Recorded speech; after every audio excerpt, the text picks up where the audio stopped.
जय श्री कृष्णा। नारद जी द्वारा तीर्थ यात्रा की महिमा का वर्णन। जन्मेजय ने पूछा, भगवन, मेरे परदादा अर्जुन के वियोग में शेष पांडवों ने काम्यक वन में किस प्रकार अपने दिन बिताए। वैशंपायन जी ने कहा, जन्मेजय, जब अर्जुन तपस्या करने के उद्देश्य से चले गए, तब शेष पांडवों ने अर्जुन के वियोग में बड़ी उदासी के साथ अपने दिन बिताए। वे दुख और शोक में डूबे रहते थे। उन्हीं दिनों परम तेजस्वी देवर्षि नारद उनके निवास स्थान पर आए। धर्मराज युधिष्ठिर ने भाइयों सहित खड़े होकर शास्त्रोक्त रीति से उनकी पूजा की। देवर्षि नारद ने कुशल प्रश्न पूछकर उन्हें आश्वासन दिया और कहा, युधिष्ठिर, इस समय तुम क्या चाहते हो? तुम्हारा कौन सा काम करूं?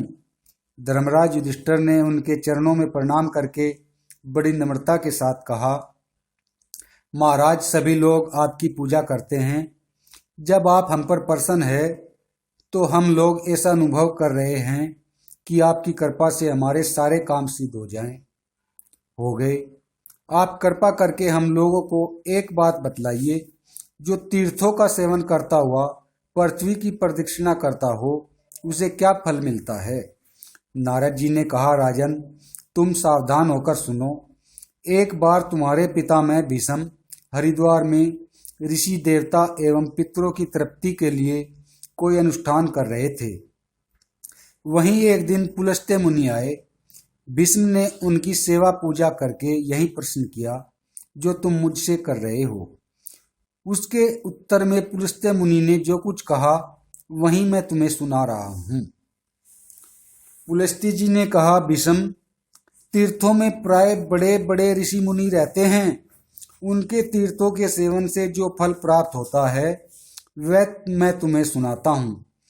जिसके हाथ दान लेने और बुरे कर्म करने से अपवित्र नहीं है, जिसके पैर नियम पूर्वक पृथ्वी पर पड़ते हैं, अर्थात जीव जंतुओं को अपने नीचे न दबाकर दूसरों को सुख पहुंचाने के लिए चलते हैं, जिसका मन दूसरों के अनिष्ट चिंतन से बचा हुआ है, जिसकी विद्या मारण, मोहन, उच्चाटन आदि से युक्त एवं विवाद जन्य न हो, जिसकी तपस्या अंतःकरण की शुद्धि और जगत कल्याण के लिए हो, जिसकी कृति और कीर्ति निष्कलंक हो, उसे तीर्थों का वह फल, उसका वह शास्त्रों में वर्णन है, प्राप्त होता है।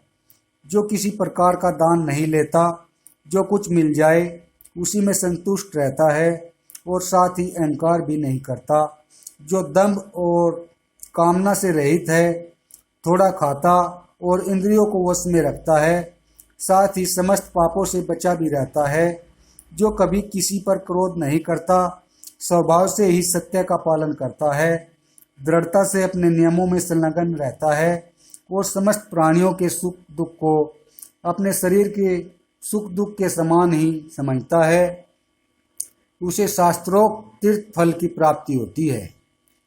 तीर्थ यात्रा के द्वारा निर्धन मनुष्य भी बड़े बड़े यज्ञों का फल प्राप्त कर सकता है।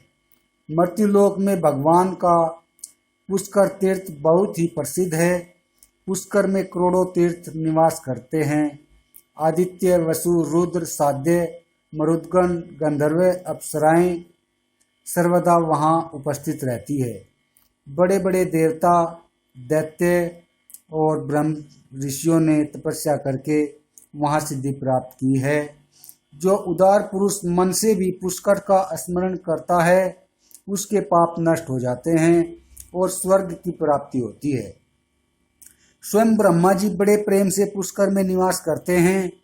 इस तीर्थ में जो स्नान करता है और देवता पितरों को संतुष्ट करता है, उसे अश्वमेध यज्ञ से भी 10 गुना फल मिलता है। जो पुष्करान्य क्षेत्र में एक ब्राह्मण को भी भोजन कराता है, उसे इस लोक और परलोक में सुख मिलता है।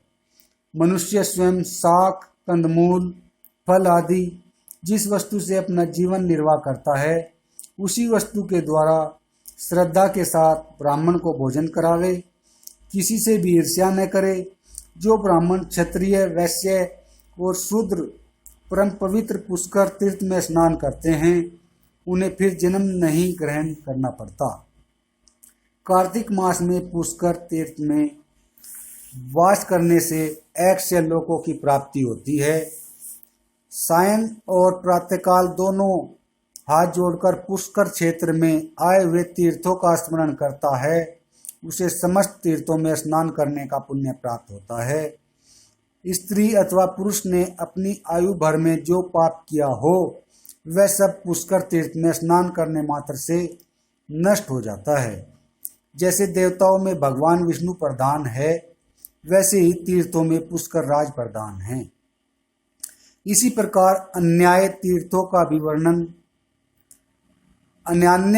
का भी वर्णन करते हुए पुलस्त्य जी ने कहा, राजन, तीर्थराज प्रयाग की महिमा का वर्णन सभी करते हैं, वहाँ अवश्य जाना चाहिए। उसमें ब्रह्मा आदि देवता, दिशाएं, दिक्पाल, लोकपाल, साध्यपित्र, सनत कुमार आदि परम ऋषि, अंगिरा आदि निर्मल ब्रह्म ऋषि, नाग, सुपर्ण, सिद्ध, नदी, समुद्र, गंधर्व और अप्सरा आदि सभी रहते हैं। ब्रह्मा के साथ स्वयं विष्णु भगवान भी वहाँ निवास करते हैं। प्रयाग क्षेत्र में अग्नि के 3 कुंड है, उनके बीचों बीच से श्री गंगा जी प्रवाहित होती है। तीर्थ शिरोमणि सूर्यपुत्री यमुना जी भी आती है। वहाँ लोक पावनी यमुना जी का गंगा जी के साथ संगम हुआ है। गंगा और यमुना के मध्य भाग को पृथ्वी की जांघ समझना चाहिए। प्रयाग पृथ्वी का जनेंद्रिय है।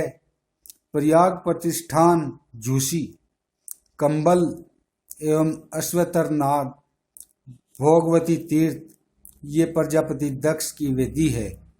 इनमें वेद और यज्ञ मूर्तिमान होकर रहते हैं। बड़े बड़े तपस्वी ऋषि प्रजापति की उपासना एवं चक्रवर्ती राजा यज्ञों के द्वारा देवताओं का यजन करते हैं। इसी से यह स्थान परम पवित्र है। ऋषि लोग कहते हैं कि प्रयाग समस्त तीर्थों से श्रेष्ठ है। प्रयाग की यात्रा से, प्रयाग के नाम संकीर्तन से और प्रयाग की मिट्टी के स्पर्श से मनुष्यों के सारे पाप छूट जाते हैं। जो विश्व विख्यात गंगा यमुना के संगम में स्नान करता है, उसे राजसु एवं अश्वमेध यज्ञ का फल प्राप्त होता है। यज्ञ देवता की यज्ञ भूमि है। यहाँ थोड़ा सा भी दान करने से बहुत बड़े दान का फल मिलता है। यद्यपि वेद में और लोक व्यवहार में हठपूर्वक मृत्यु को बहुत बुरा कहा गया है, फिर भी प्रयाग की मृत्यु के संबंध में ऐसी बात नहीं सोचनी चाहिए। प्रयाग में सदा सर्वदा 60 करोड़ 10,000 तीर्थों का सानिध्य रहता है।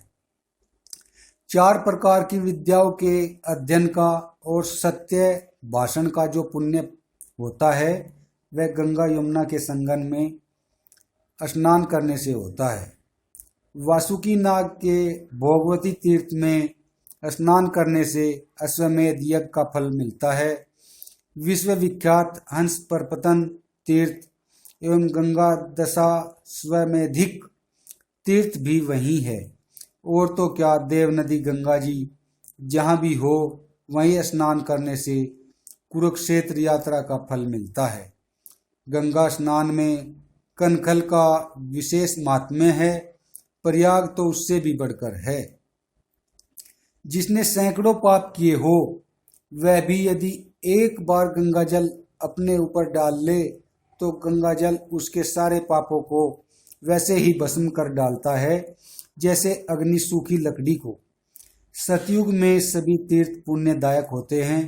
त्रेता में पुष्कर और द्वापर में कुरुक्षेत्र की विशेष महिमा है। कलयुग में तो एकमात्र गंगा का महात्म्य ही सबसे श्रेष्ठ है। पुष्कर में तपस्या, महालय में तीर्थ में दान, मलयाचल पर शरीर दाह और भ्रंगतुंग क्षेत्र पर अनशन करना श्रेष्ठ है।